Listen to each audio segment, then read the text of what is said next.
to a man who is not even yet present. Bragg will himself send out some directives to some of the subordinate commanders who do not report. Most critically, the one who has not made it to Bragg's headquarters is Daniel Harvey Hill. We know from pretty good sources, from Hill himself and from Hill staff members, that Hill basically rode in a circle with a radius of about a half a mile from Thetford's Ford. He rode basically around Bragg's headquarters. Riding down from the Confederate right, Hill crosses Chickamauga Creek at Alexander's Bridge, rides down, somehow rides past Bragg's headquarters at Thetford's Ford, comes around, recrosses the creek at Dalton's Ford, and rides back up to the area of the Alexander Farm or an Alexander Bridge Road just above the bridge there, but never found Bragg's headquarters. Bragg's messenger will find Hill and tell Hill to report to Leonidas Polk for orders, but Hill himself never found Bragg's headquarters. Bragg, after meeting with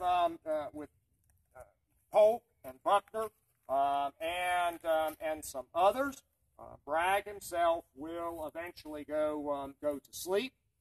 By 11 o'clock, he is asleep, and at 11, he will be awakened to the announcement that James Longstreet has arrived.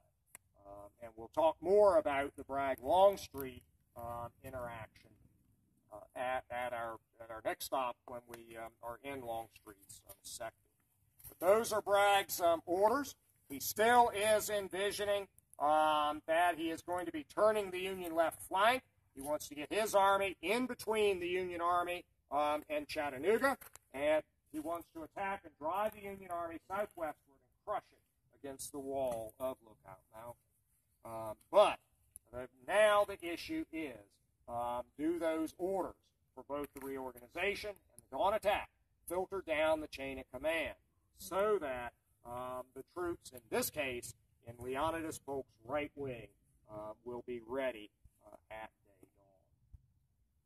Anything you want to add about Bragg directly at his headquarters? Well, there's two things that have struck me about Bragg's command style at this time.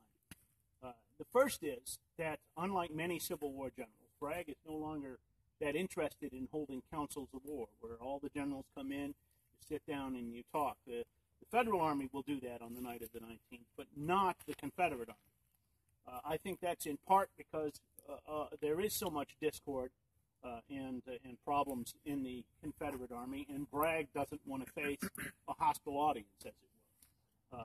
He brings the generals in one at a time. He confers with them. He issues his orders to Polk. Polk departs. He talks to Buckner. He talks to Hood.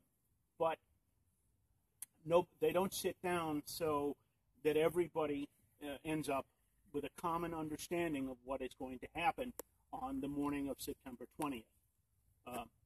And the other thing is that has always struck me is that even though Braxton Bragg is having such a difficult time with Leonidas Polk,